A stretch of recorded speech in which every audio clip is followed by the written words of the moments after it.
This recording is from the British Council. Hello, Maria. Thanks for coming in for the interview. It's my pleasure. Thanks for inviting me. Well, as you know, the company has been expanding and we have an opening in our HR department. We're creating a new role for someone to lead our training and development within the company. Yes, I very much think that my skills and experience are a good fit for what you're looking for. That sounds great. So, your CV looks strong, though it would be good if you could give us an overview, in your own words, of what you've been doing over the past 4 years or so. Well, in my first job 4 years ago, I was working for a small HR services provider which offered HR services including L&D to corporate clients. Okay, so it was only B2B? Yes, we only offered services to other companies, not B2C. Right.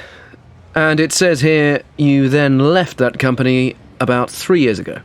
Yes, that's right. I was looking for a little more stability and also to be part of a larger organization. So I joined a company with around 100 staff and a small HR team. As there are only a few of us, we each deal with a range of HR topics. In addition to payroll, one of the areas I was responsible for was learning and development. I see. And so why do you want to change jobs now? Well, I very much like the L&D side of my role, and I've always had particularly good feedback for my work in this area. I believe I excel in that field. So I'm looking to specialize, and as your company has around 2,000 people, right? Yes, that's right. Well, an organization of this size would give me the scope to specialize in L&D. I'm also a big follower of your brand and feel fully aligned with your image and values. Well, that all sounds good. And I can see you have an L&D qualification. Yes, I got a diploma 2 years ago. I am also currently working on a further diploma in psychology with a specific focus on learning and performance management. Very good. Well, it looks like you have the qualifications and experience we're looking for. What do you think will be the main challenges of coming to a much larger company? I can see that it might be perceived as a weakness to not have experience in an organization of this size. Though I see that it could also be a benefit. I won't be bringing too many preconceived and possibly inflexible ideas with me to the world. Yes, that would be a good thing. Also, I'm used to taking a very personal approach to employee development.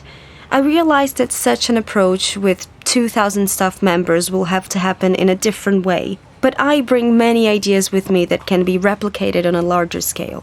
I see what you mean. Right, so, do you have any questions for me? I think we've covered many of the areas I had wanted to address. I have 2 quick questions, though. Go on. Who would I mostly work with on a daily basis? Well, there's the HR manager, who you would report to, and then the HR team, which currently has 6 people in it.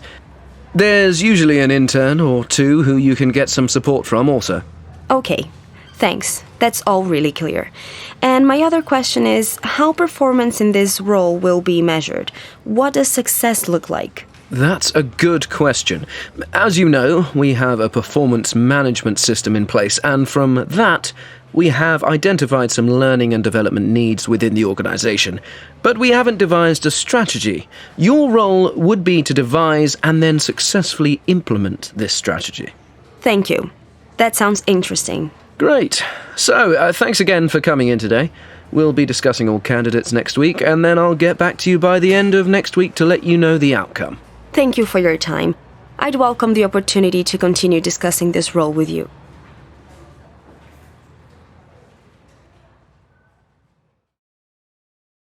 This recording is from the British Council. To find more activities to practice your English, visit www.britishcouncil.org/learn English.